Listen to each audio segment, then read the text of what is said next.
যাচ্ছি বাগেরহাট, একটু ফুয়েল না নিলে তো হয় না।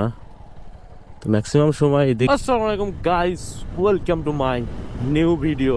তো অনেকদিন পরে আবার নিউ ভিডিও বলতেছি বস। আজকে সুখ না, মানে আই মিন সবকিছু স্বাভাবিক, বৃষ্টি কাদা কিছু নাই, রোদ উঠছে আজকে যদিও আমাদের এদিকে মূলহাটের দিকে।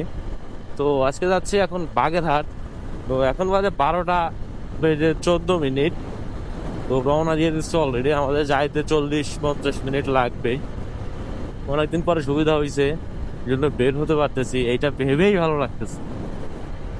তো অলরেডি আমরা জয়টাকে ক্রস করে দেন চলে আসছি 7 কিলো ব্রিজের কাছে। এই হচ্ছে 7 কিলো ব্রিজ নামে পরিচিত এই জায়গাটা।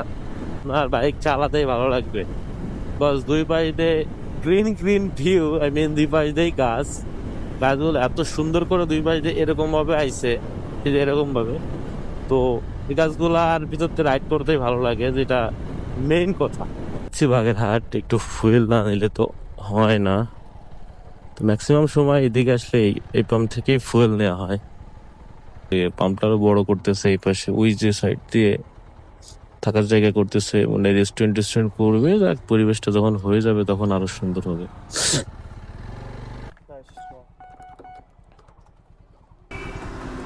তো ফাইনালি আমরা ফুয়েল নিয়ে নিতেছি, সেই এই যে ফাইনালি ফুয়েল নেওয়া ডান। আর আমি আসলেই ম্যাক্সিমাম সময় এই পাম্প থেকে নেওয়া হয়, গছের পাশে।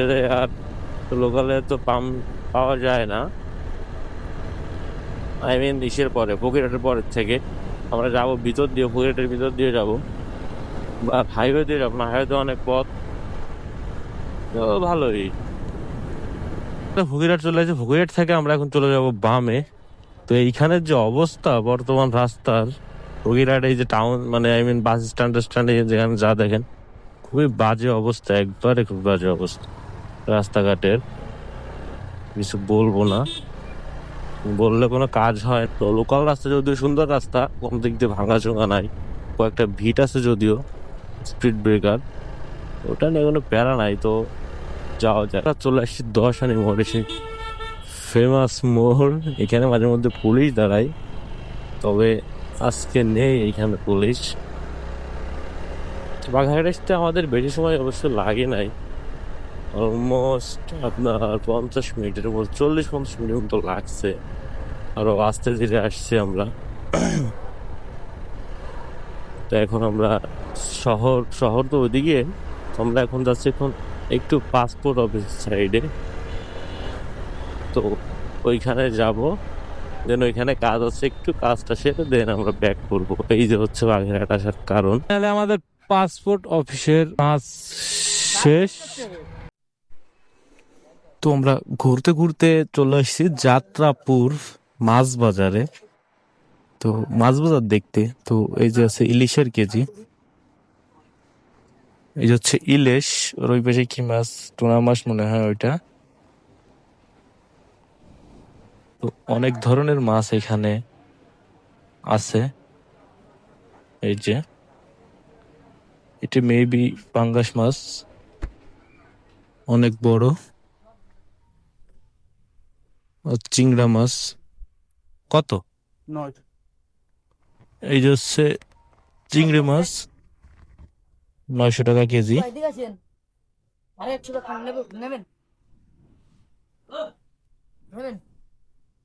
তো দেখি ভাই, একটু দেখতে দেন। তো এই পাশেও আছে দোকান নদীর কুল দিয়ে, শিঙ্গি মাছ। তো অনেক ধরনের মাছ আসলে এখানে পাওয়া যায়। আমি এই যে ফার্স্ট টাইম আসতেছি এখানে, কি একটা দেখেন,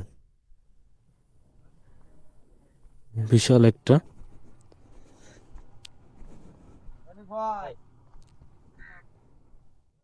তো মাছ বাজার এজল এরকম থাকে। এই পর্যন্তই শেষ, মোটামুটি ভালোই বড় মাছ বাজার বললেই চলে। আঙ্কেল এই কেজি কত করে আঙ্কেল? হ্যাঁ, কত? 13.5, 1200।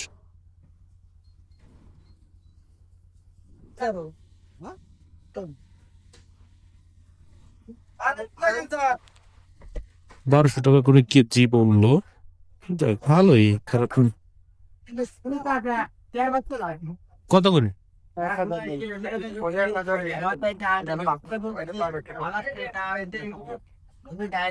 নিবি?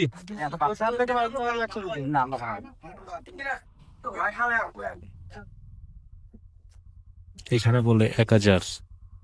এনে এটার কেজি কত করে আঙ্কেল? এটা 500 টাকা কেজি। এটা কি মাছ? আজ যতটুকু দেখলাম মোটামুটি আকারে বড় অনেক ধরনের মাছ এখানে পাওয়া যায় আমার যতটুকু ধারণা, এবং আমি আগে শুনছি এবং যে দেখছি আমি ছিল মোটামুটি ভালোই বড় বাজার। দেন সব কিছু পাওয়া যায়, এটাই মেইন ব্যাপার, যে কোনো মাছ পাওয়া যায়, এটাই সব থেকে বড় ব্যাপার। ভালোই লাগলো। তো আপনার যদি কেরল লাগে তাহলে আপনারা নিতে পারেন এখানে এসে। জাস্ট এতটুকু এই জন্যই দেখানো যে সবসময় পাওয়া যায় মাছ। এই শুয়োরের বাচ্চা কেমনে আইসে দেখেন, কিছু বলার না আসলে। বৃষ্টির কবলে পড়ে গেছি, এখন কি করা যায় একটা পলিথিন খুঁজছি, নিয়ে দেন রাইখে দিচ্ছি যে সামনে বৃষ্টি নামলে দেন ক্যামেরায় লাগাতে হবে। ওয়াটারপ্রুফ না, ওয়াটারপ্রুফ কেস লাগানো নেই। বৃষ্টিতে না অনেক খেলা করতেছে, একবার নামে একবার নামে না, একবার নামে একবার নামে না, খুবই বিরক্ত করতেছে বৃষ্টিতে। এখন তো বিরক্ত করার সময় যদিও, তারপরে হালকা পাতলা ভিজে গেছে। এই যে হচ্ছে অবস্থা এখন তার আপডেট। এদিকে দেখি বৃষ্টি হয় না নাকি গাছে একটাও গাছ, গাছ উপরে মামলাঘাট ক্রস করে ফেলছি অলরেডি। তো ভিডিওটা এখানেই শেষ করে দিচ্ছি। যদি ভিডিওটা ভালো লেগে থাকে like comment share and subscribe করতে তো ভুলবেনই না। অ্যান্ড ফেসবুকে দেখলে ফলো করে দেন, তো সেতটুকু আপনার কাছে চাওয়া।